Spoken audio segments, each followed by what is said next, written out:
बोलिए भारत माता की, भारत माता की, भारत माता की, गंगा माता की, गंगा माता की। आज के इस विश्व पर्यावरण दिवस के अवसर पर मंच पर विराजमान जयपुर जिले के प्रभारी विधि एवं संसदीय कार्य मंत्री सम्मानीय जोगाराम पटेल जी,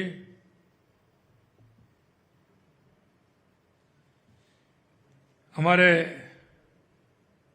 वन एवं पर्यावरण मंत्री, युवा और जिनके मन में हमेशा काम करने की तमन्ना रहती है, ऐसे हमारे वन पर्यावरण मंत्री भाई संजय शर्मा जी, हमारी जयपुर की सांसद श्रीमती मंजू शर्मा जी,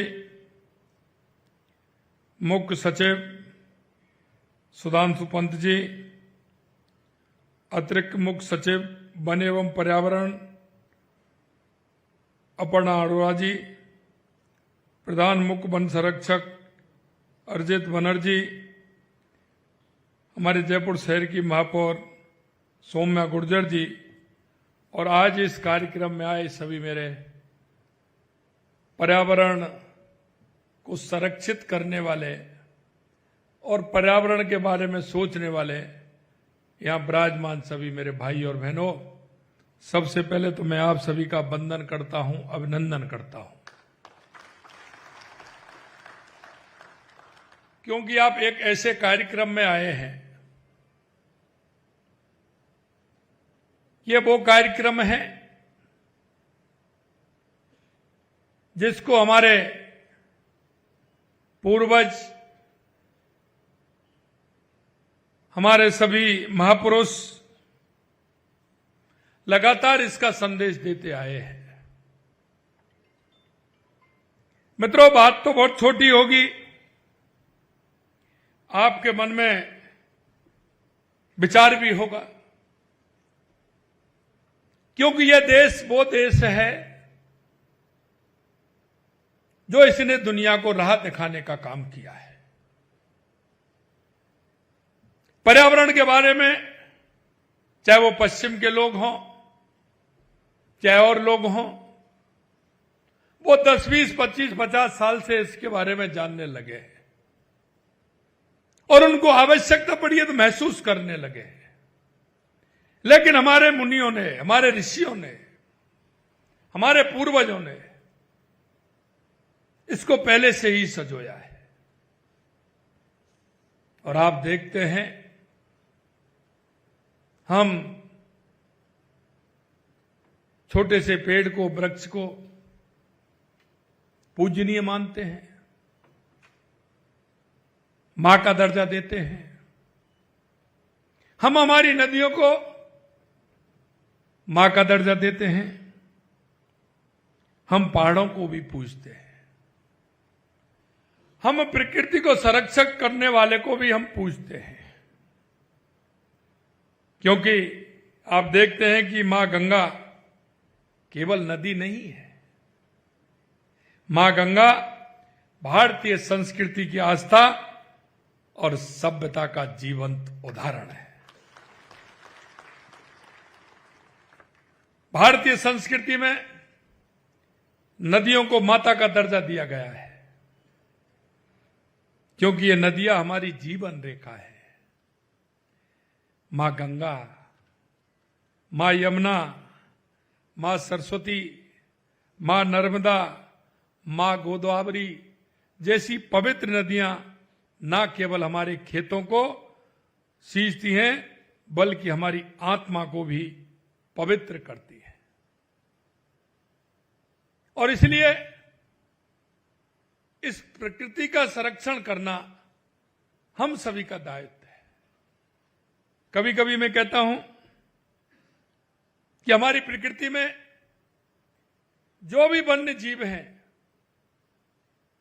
जो भी पक्षी हैं, कीट पतंगे हैं। कभी कभी हम सोचते हैं कि इनका कोई उपयोग नहीं है, लेकिन आप गौर से देखोगे, प्रकृति की तरफ झांकोगे, उसमें थोड़ा मन लगाओगे, तो मित्रों मैं कहना चाहता हूं, एक भी अनावश्यक नहीं है, कहीं ना कहीं वो उसकी आवश्यकता है। ये हमारी प्रकृति है। कई बार मैं उदाहरण देता हूं। आप देखते हैं, जंगल में जब पशु मर जाता है तो उसकी सफाई कौन करता है? कभी आपके मन में बात आई होगी कि जब उसकी सफाई, क्योंकि किसी भी तरह की उसका प्रदूषण किसी और पशु पक्षी पर नहीं लगे, तो उसके लिए साफ करने के लिए हम देखते हैं हमारे चील और गिद्ध वो आते हैं और 2 दिन में और 3 दिन में उसको साफ करके चले जाते हैं। अगर कहीं कोई रह जाता है, छोटा भी अगर उसका अंश रह जाता है, तो हमारी चींटियां, हमारे चींटे उसको पूरी तरह से साफ कर देते हैं। यह प्रकृति है। आपने कभी कभी अपने घर में भी देखते हैं, कोई छोटा सा कोई कीड़ा मर जाता है, चींटियां उसको खींच करके ले जाती हैं, घर से बाहर ले जाती हैं उसको। यही नहीं, हमारे शास्त्रों में कहा गया है, नदियां विश्व की माता हैं जो हमें जीवन, समृद्धि और संस्कृति प्रदान करती हैं। गंगा का जल केवल प्यास नहीं बुझाता, बल्कि हमारे जीवन को आध्यात्मिक और भौतिक रूप से समृद्ध भी करता है। राजस्थान जो अपने में रेगिस्तान के लिए दुनिया भर में जाना जाता है, लेकिन जल संरक्षण की परंपराएं और सांस्कृतिक विरासत का अभिन्न हिस्सा भी रहा है। इस मरुभूमि में हमारे पूर्वजों ने जल को अमृत माना और उसे संरक्षित करने के लिए अनूठे तरीके अपनाए, और उन्होंने किस तरह का निर्माण किया वो आप सभी जानते हैं। हमारी सभी जगह की परंपराएं हैं। सामाजिक अगर परंपराएं देखोगे तो आप जंगल की भी परंपराएं हैं, आप उनको भी देखोगे। क्योंकि जंगल में अगर शेर रहता है तो बड़े किसी न किसी पशु का वध करके अपना उदरपूर्ति करता है, लेकिन उसके पीछे राज भी छुपा है कि वो जब उसको जितना उसको उपयोग में लेना होता है वो लेकर के चला जाता है, लेकिन वो जंगल के छोटे जानवर उसका उपयोग में लेते हैं। यही नहीं, जंगल से जब हाथी निकलता है तो जंगल में बड़े बड़े पेड़ होते हैं, तब उन पेड़ों में से निकल करके वो जाता है तो बड़े बड़े पेड़ों की डालियों को वो नीचे करता है, उखाड़ता है, उसमें से कुछ खाता है, कुछ छोड़ के चला जाता है। क्योंकि जंगल में छोटे जानवर वो भी रहते हैं जो उस पत्ती को, पेड़ को खाना चाहते हैं, तो जब वो निकल जाता है उसके बाद उनका झुंड आता है और वो भी उसमें खाता है। यह जंगल का नियम है। और प्रकृति ने सभी को किस तरह से इंगित करते हुए, उनके काम देते हुए, उनको काम की अवधारणा देते हुए हमारी प्रकृति ने किस तरह से उनको सजोया है, कभी हम विचार नहीं करते। लेकिन हमको विचार करना चाहिए, और विचार करते हुए हमें इन सभी का संरक्षण करना चाहिए। हमारे सीएस साहब कह रहे थे कि एसी चलता है। मैं तो कई घरों में आप भी जाकर के देख लेना, बच्चों का एसी 18 और 19 पर चलेगा और कंबल ओढ़ रखा होगा। होता है कि नहीं होता है? होता है कि नहीं होता है? लेकिन उसको यह पता नहीं है कि मेरे को इसका उपयोग क्या करना है। लेकिन हम इसका उपयोग नहीं, हम दूसरे वाले को गर्मी दे रहे हैं। क्योंकि वो चलता है तो गर्मी भी फेंकता है, उसका हमारे तापमान पर कितना अंतर आता है, यह भी हमें विचार करना चाहिए। मित्रों, आज पर्यावरण दिवस के अवसर पर यह संयोग है, और संयोग यह है कि आज विश्व पर्यावरण दिवस है, लेकिन गंगा दशहरा भी है। और गंगा दशहरा को आपने देखा है, हमारी सनातन संस्कृति में यह भी है, क्योंकि इस दिन मां गंगा का पृथ्वी पर अवतरण हुआ, तो इस दिन पूरी पृथ्वी पर मां गंगा का अभिषेक हुआ। तो आज के दिन आप देखते हैं घरों में हमारे बुजुर्ग, हमारी माताएं, हमारी बहनें, हमारे सभी सुबह 4 बजे से स्नान करना प्रारंभ करते हैं और स्नान करके वो भोले शंकर, भोले बाबा पर अभिषेक करते हैं। इसका भी बहुत बड़ा महत्व है। जहां सवामन पानी होता है वो पानी शुद्ध होता है। कभी कभी हमारे मन में कई विचार आते हैं, क्यों? ये प्रकृति है। और आप मेरे भाई और देख लेना, अगर आपका किसी पात्र में अगर पानी है, वो भले ही अशुद्ध हो सकता है, लेकिन जमीन में अगर सवामन पानी से ज्यादा है, क्योंकि जमीन हमारी पृथ्वी उन सारे अवशेषों को सोख लेती है और वो पानी शुद्ध होता है। यह प्रकृति है। कभी कभी हम देखते हैं कि प्रकृति में कोई बड़ा गड्ढा हो जाता है, लेकिन आप देखते हैं 5 साल, 8 साल, 10 साल में वो बराबर हो जाता है। आप कभी देखते हैं कि यहां तो बड़ा तालाब था, गड्ढा था, कैसे बराबर हो गया। यह प्रकृति का नियम है। हमें इसको संरक्षण करना चाहिए। इसलिए मैं आज कहना चाहता हूं, आज राजस्थान में हम देखते हैं कि पानी की कितनी आवश्यकता है, और पानी की आवश्यकता को समझते हुए हमें जल संरक्षण की आवश्यकता है। अगर हम जल को संरक्षण करेंगे तो निश्चित रूप से एक एक बूंद हमारे काम आएगी। और आपने देखा है कि राजस्थान से ज्यादा जल संरक्षण के बारे में कोई नहीं जानता। हमारे पूर्वजों ने बावड़ियों से लेकर के, कुओं से लेकर के, तालाब से लेकर के, सरोवर से लेकर के कितना काम किया है। यहां तक आप देखते थे, जैसे ही गर्मी आती थी, हमारे पूर्वज प्याऊ की व्यवस्था करते थे। पक्षियों को पानी की व्यवस्था किस तरह से होगी, पशुओं के लिए पानी की व्यवस्था कैसी, ये हमारा पूर्ण रूप से हमारा जल संरक्षण का काम रहा है। आज इस अवसर पर जल संरक्षण का कार्यक्रम भी प्रारंभ हुआ है। वंदे गंगा जल संरक्षण जन अभियान का पूरे राजस्थान के अंदर कार्यक्रम हो रहे हैं। और ये ऐसा कार्यक्रम है क्योंकि हमने देखा है, हमारी सरकार को आए हुए 1.5 साल हुआ है, लेकिन मैं आपको बताना चाहता हूं 1.5 साल के अंदर हमारी सरकार ने पानी के क्षेत्र में जो काम किया है वो आपके सामने है। क्योंकि राजस्थान में अगर पानी होगा, राजस्थान में अगर पानी की प्रचुरता होगी, तो निश्चित रूप से हमारी किसान को भी लाभ होगा, हमारे उद्योग को भी लाभ होगा और हमारे पर्यावरण को भी लाभ होगा। और हम कह सकते हैं कि राजस्थान में पानी होगा तो राजस्थान की जनता सुख और चैन से पूरी तरह से रह पाएगी, क्योंकि हमने पानी का संकट राजस्थान ने झेला है। आपने देखा, चाहे हमारी ERCP राम जल सेतु योजना हो, उस पर लगातार हमारा काम चल रहा है। यमुना जल समझौता, उस पर हमारी DPR बन के तैयार हो रही है।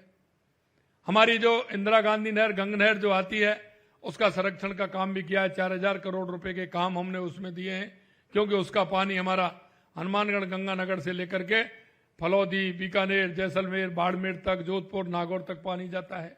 उसके लिए भी हमारी सरकार काम कर रही है। बाकी हमारा, चाहे हमारी देवास स्कीम हो, सोमकमला में स्कीम हो, हमारा माही डैम से पानी आना हो, चाहे ब्राह्मणी नदी पर डैम बना करके उसका पानी बनास में डालना हो, ये सारे काम हमारी राजस्थान की सरकार ने 1.5 साल में अपने हाथ में लिए हैं। और निश्चित रूप से वो देश के यशस्वी प्रधानमंत्री नरेंद्र मोदी जी के नेतृत्व में यह जल संरक्षण का कार्य राजस्थान में आगे बढ़ रहा है। मैं इतना ही कहूंगा कि पर्यावरण संरक्षण, जलवायु परिवर्तन के दुष्प्रभावों को रोकना आज की सबसे बड़ी चुनौती है।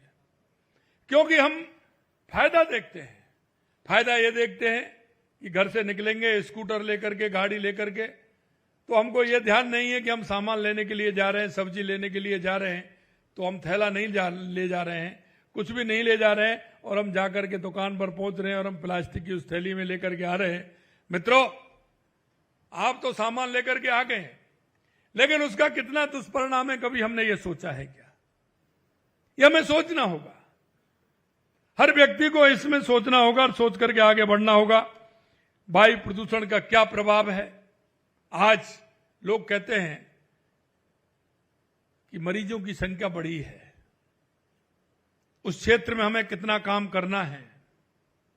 जितना काम करते हो वो भी कम पड़ता चला जाता है, क्योंकि हम वायु प्रदूषण पर अगर ध्यान देंगे तो एक तरफ उधर भी हमारा ध्यान जाएगा, क्योंकि आज हम देख सकते हैं कि स्वास्थ्य के लिए ये बहुत हानिकारक है। अगर वायु प्रदूषण है तो निश्चित रूप से उसके दुष्परिणाम होंगे। हमारी धरती का तापमान भी बढ़ेगा, जिससे आज पूरी दुनिया प्रभावित भी हो रही है। दुनिया पर्यावरण की दृष्टि से काम भी कर रहे हैं, लेकिन मैं इतना ही कहना चाहता हूं कि हम सभी को सजग होते हुए जल संरक्षण और पर्यावरण पर काम करना होगा। हमको प्रदूषण को रोकना होगा। इसमें छोटी छोटी बातें होती हैं, डेली हम देखते हैं पानी का व्यय कैसे करते हैं, अन्न का व्यय कैसे करते हैं। हम देखते हैं कि 1 गिलास पानी चाहिए, लेकिन हम उसको आधा पीते हैं, आधा छोड़ देते हैं। कई बड़े लोगों की तो पहचान है, बड़े लोग जब तक उसमें से 1 घूंट लेकर के पानी नहीं रख देते तब तक तो वो बड़े ही नहीं माने जाते। ये पानी के साथ कितना बड़ा अन्याय है, जल का कितना अपव्यय है। लेकिन मैं कहना चाहता हूं कि अगर आपको नहीं है तो वो बड़ा काम होगा कि हम जब पानी लेने कोई आए, पानी पिलाने के लिए आए, तो उससे कहिए आधा गिलास लाइए और आधे गिलास को पूरा पिए, तो हम जल संरक्षण का काम करेंगे। ये हमारे सिस्टम में आ गया।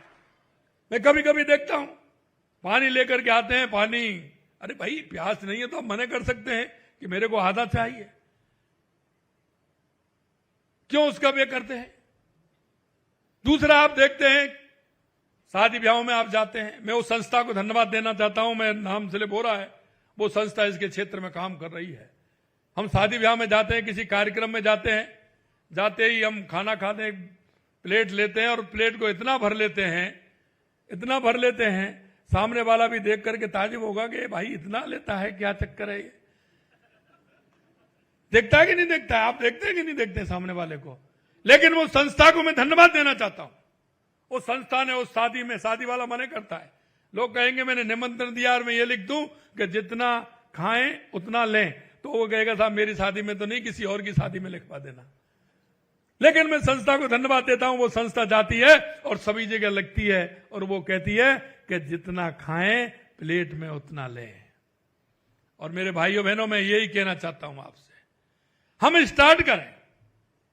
हम एक एक छोटी छोटी बात को अगर हम ध्यान करेंगे तो हम बहुत फायदा करेंगे। लेकिन जब देखते हैं कि वो कचरा कितना होता है, वो गंदगी कहां जाती है, उसमें कितना, जितना खाने में नहीं होता जितना उसका अपव्यय हो जाता है, कितनी बड़ी बात होती है, वो किसी के काम नहीं आता है। एक तरफ तो आप ज्यादा ले रहे हैं, खा नहीं पा रहे हैं, और एक तरफ खाना नहीं मिल रहा है। जरा उनकी तरफ भी देखिए, पीछे मुड़ करके देखिए, जो सड़क पे हैं, किसी तरह से उनको दिक्कत है, क्या उनको खाना नहीं मिलना चाहिए? हम खाने का, अन्न का अपमान कर रहे हैं, हम जल का अपमान कर रहे हैं।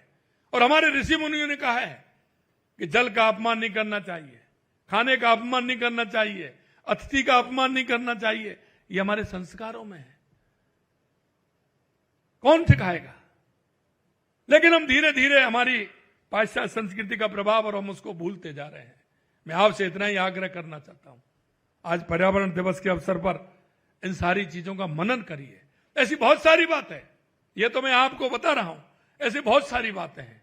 घर में, परिवार में किस तरह का है, हम किस तरह का कचरा डालते हैं, क्या करते हैं, क्या नहीं करते हैं, इन सारे विषयों पर हमें चर्चा करनी चाहिए। आज के इस कार्यक्रम में कुछ लोकार्पण और शिलान्यास हुए हैं। निश्चित रूप से मैं विभाग को बहुत बहुत धन्यवाद देना चाहता हूं। आज हमने ई वेस्ट कलेक्शन ड्राइव का शुभारंभ किया है, जो हमारे इलेक्ट्रॉनिक कचरे के प्रबंधन के प्रयास को दर्शाता है। आज हम लंबे समय से प्रतीक्षित सांगानेर में, मैंने काफी कहा, 2 महीने पहले मीटिंग हुई, और मैं धन्यवाद देना चाहता हूं आज कि उन्होंने सीईटीपी की शुरुआत कर रहे हैं, इसके लिए मैं आपको धन्यवाद देना चाहता हूं। साथ ही राजस्थान के अस्पतालों में 6 नए सीवरेज ट्रीटमेंट प्लांट एसटीपी का उद्घाटन भी आज हमने किया है। गुणवत्ता में सुधार के लिए 54 शहरी क्षेत्रों में जल छिड़काव और सड़क सफाई मशीनों की खरीद की है। 5 लवकुश वाटिकाएं और 1 बीट सफारी की भी शुरुआत आज हुई है। सर्कुलर इकोनॉमी इंसेंटिव स्कीम का भी शुभारंभ किया गया है।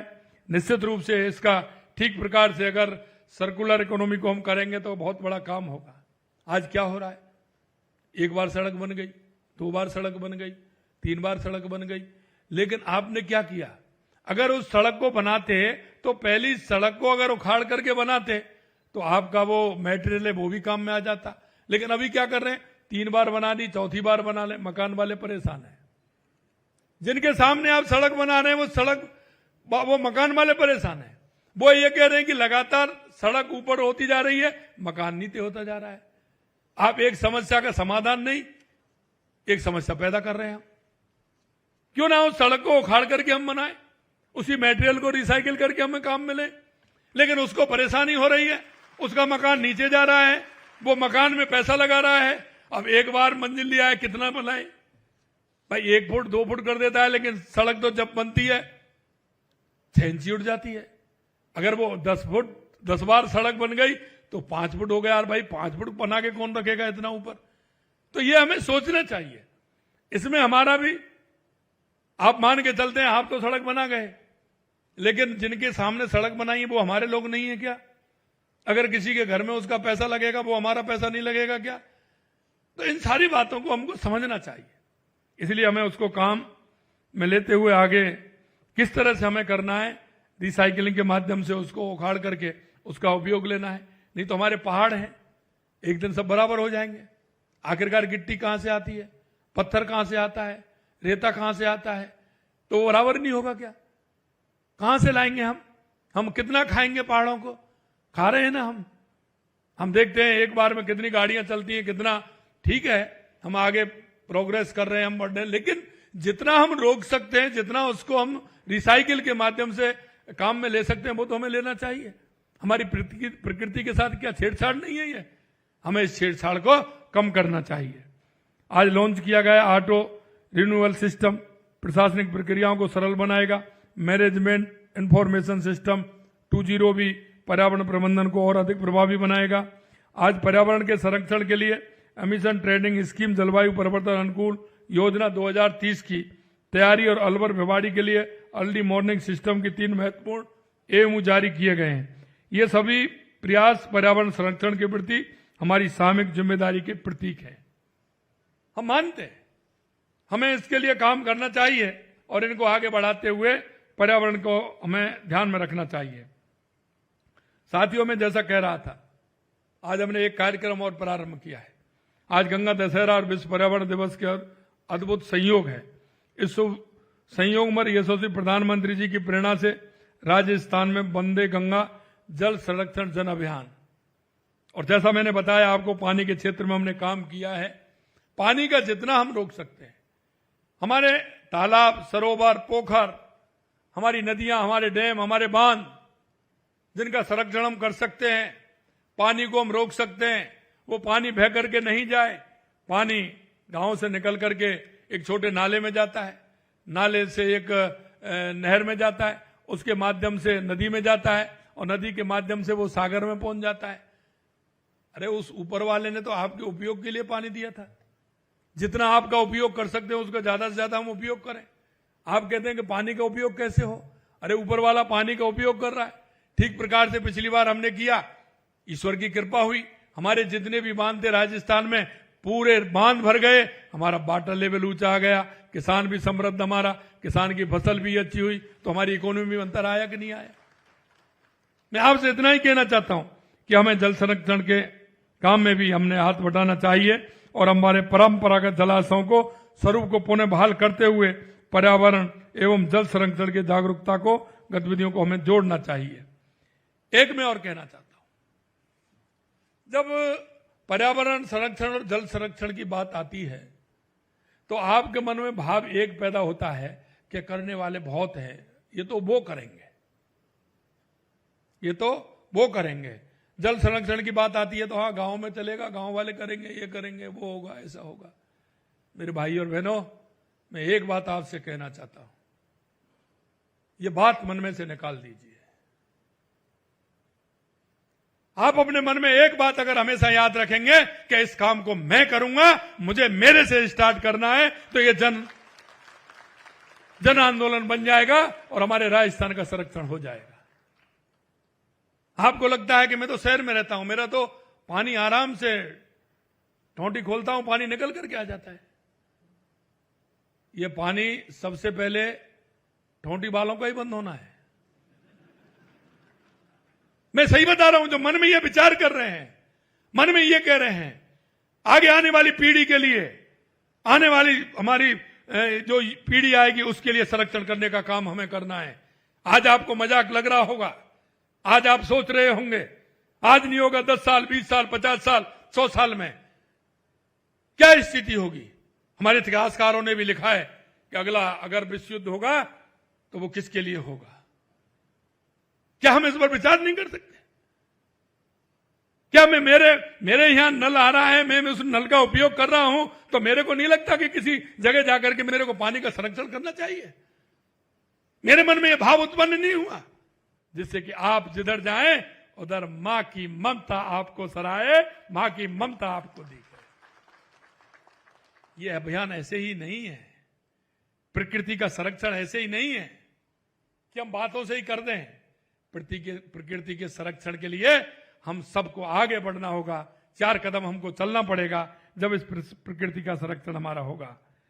बारिश को, पानी को बचाने के लिए अब आपको मैं कहूं, देश के यशस्वी प्रधानमंत्री नरेंद्र मोदी जी ने जब गुजरात के वो मुख्यमंत्री थे, गुजरात के मुख्यमंत्री थे, राजस्थान की तरफ से कोई मांग नहीं थी, राजस्थान के कोई जनप्रतिनिधि जाके उनसे मिला नहीं था, राजस्थान के किसी अधिकारी ने भी संपर्क नहीं किया था। लेकिन जब उन्होंने नर्मदा नहर निकाली थी तो राजस्थान के बाड़मेर और सांचौर और हमारे जालौर के लिए उन्होंने आगे चल करके पानी दिया था, आगे चल करके पानी दिया था। और अभी मैं आपको एक बात और बताना चाहता हूं, कैच द रेन अभियान का प्रारंभ किया था देश के यशस्वी प्रधानमंत्री नरेंद्र मोदी जी ने। मेरे को तो जब मालूम पड़ा, जब सीआर पाटिल जी ने मेरे को, जब दिल्ली में मेरा चंबल और यमुना समझौता का काम चल रहा था, उस दिन मेरे को बुलाया, तो उन्होंने पहले से ही 10 20 25 लोग जो प्रवासी राजस्थानी थे, कुछ लोग थे, उनको बुला रखा था। माननीय प्रधानमंत्री जी ने पहले से ही कर्म भूमि से मातृभूमि, ये पूरे राजस्थान के अंदर जो हमारा अभियान चल रहा है, इसकी कल्पना और इनको बताना कि यह राजस्थान में चलना चाहिए, राजस्थान का जल स्तर कैसे ऊपर आए, इस पर काम करना चाहिए। पहली मीटिंग मेरी दिल्ली में सीआर पाटिल जी के साथ हुई। माननीय प्रधानमंत्री नरेंद्र मोदी जी के आशीर्वाद से जब उन्होंने कहा, और उसके बाद दूसरी मीटिंग सूरत के अंदर हुई। हमारे 45,000 गांव हैं राजस्थान के अंदर, उन 45,000 गांव को जल संरक्षण के लिए उन्होंने योजना बनाई और कर्म भूमि से मातृभूमि का शुभारंभ किया। और आज मैं कह सकता हूं कि उन्होंने हर गांव की सूची बनाई है। अभी राजस्थान के अंदर, चाहे वो जोधपुर हो, जैसलमेर हो, बाड़मेर हो, पाली हो, सिरोही हो, सीकर हो, झुंझुनू हो, सभी जगह हमारा कर्म भूमि से मातृभूमि का कार्यक्रम चल रहा है, जो ट्यूबवेल लगा करके, और वो किसी का नहीं है, सरकार का भी नहीं है, सिर्फ वो उन लोगों का है जो हमारे राजस्थान के प्रवासी भाई हैं, जो अहमदाबाद, गुजरात, सूरत, बंबई, हैदराबाद, चेन्नई के अंदर अपना कारोबार चलाते हैं, क्योंकि वो पानी की महत्वता को समझते हैं। उन्होंने देखा है कई लोग तो ऐसे हैं कि जो पानी नहीं है इसलिए वो पलायन उन्होंने किया, और आज वो प्रवासी के रूप में, उद्योगपति के रूप में काम कर रहे हैं। और उन्होंने 45,000 गांवों की योजना बनाते हुए, जिस दिन मैं सूरत गया, इतनी मोटी किताब मेरे को गांव की सूची, लगाने वाले की सूची, और जब मेरे को बॉम्बे बुलाया तो उन्होंने कहा कि ये प्रवासी भाई 100 करोड़ रुपए देने वाले हैं, और मैं पहुंचा जब तक तो वो कार्यक्रम हुआ, जब तक तो 150 करोड़, और कार्यक्रम मैंने समापन किया, उसमें 200 करोड़ रुपए का देने का काम उन्होंने किया। इतना बड़ा काम। कृपया हम इस बात को सोचें क्या वो हमारे प्रवासी भाई हैं, वो उनका जन्म है यहां, मातृभूमि है, लेकिन कर्म भूमि उनकी वहां है, वहां से चल करके वो यहां आ रहे हैं। वो हमारे दुख और दर्द को समझ रहे हैं कि पानी की क्या परिभाषा है, राजस्थान के अंदर पानी की व्यवस्था कैसे हो सकती है। इसलिए मेरे भाई और बहनों, मैं कहना चाहता हूं कि हमको जल संरक्षण में बढ़ चढ़ के हिस्सा लेना चाहिए। और आपसे यह भी कहूंगा कि जो मेरे भाई बहने एक बार फोन करके अपने गांव में, अपने रिश्तेदार में, जहां भी आपके मिलने वाले, एक बार जरूर कहें कि आप जल संरक्षण में पूरा सहयोग करें और किसी भी प्रकार का श्रम के रूप में करें, अर्थ के रूप में करें, आप एक मोटिवेशन के रूप में करें। किस तरह से हम उसमें सहयोग कर सकते हैं, उसमें सहयोग करना चाहिए। हमारे भामाशाहों और राजस्थान प्रवासियों का जो मैंने बताया, इसमें फंडिंग भामाशाहों ने की है, क्राउड फंडिंग की है, CSR से भी हम इसमें कर रहे हैं। अभियान वर्षा जल एक एक बूंद सहज कर केवल जल उपलब्धता नहीं बल्कि भूजल स्तर को भी बढ़ाने में काम करेंगे। और ये हमारा भी छोटे स्तर पर जल, हमारी बड़ी परियोजनाओं के साथ हमने जल संरक्षण का कार्य, वंदे गंगा जल संरक्षण जल अभियान की शुरुआत आज से हुई है। मैं कहना चाहता हूं इसमें आप सभी का योगदान रहे। जैसा एक पेड़ मां के नाम, यह भी हमने कहा है, लेकिन हमारे वन मंत्री जी कह रहे थे हमने 7 करोड़ का लक्ष्य लिया था, लेकिन उस लक्ष्य को आगे किया हमने, 7 करोड़ से ज्यादा पौधे हमने लगाए। और अब की बार राजस्थान ने इस लक्ष्य को और बढ़ाया है और वो लक्ष्य है 10 करोड़ पेड़ लगाने का। 10 करोड़ पेड़ लगाने। मैं आपको यही विश्वास दिला सकता हूं कि 10 करोड़ पेड़ लगाने का हमारा लक्ष्य है, हमें उससे भी आगे निकलना है।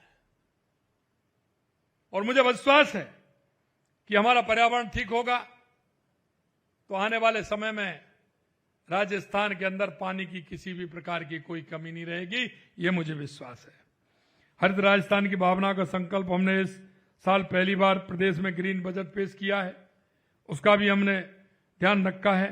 अंत में मेरा आप सभी से आग्रह है कि अपनी दिनचर्या में पर्यावरण संतुलन को ध्यान में रखें। पर्यावरण अनुकूल जीवन शैली को अपनाकर ही हम इस धरा को प्रदूषण रहित रख पाएंगे।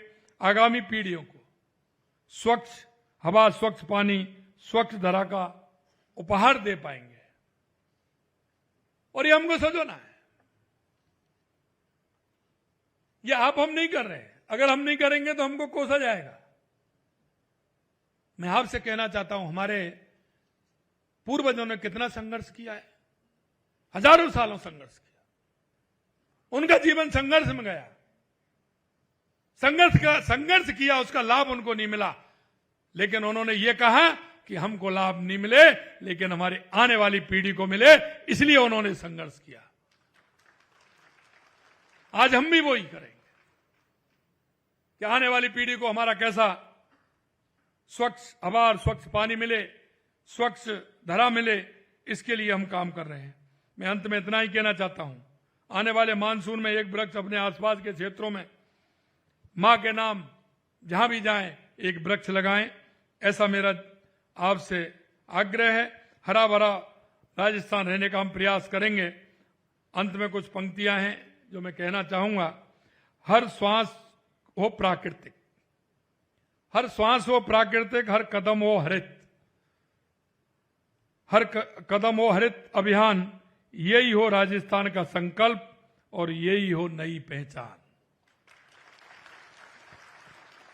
मेरे भाई और बहनों, आपके माध्यम से मैं इतना ही कहना चाहता हूं कि आज का यह कार्यक्रम हमने शुभारंभ किया है और संयोग है कि आज दोनों ही जल संरक्षण के लिए आज गंगा दशहरा है और विश्व पर्यावरण दिवस है।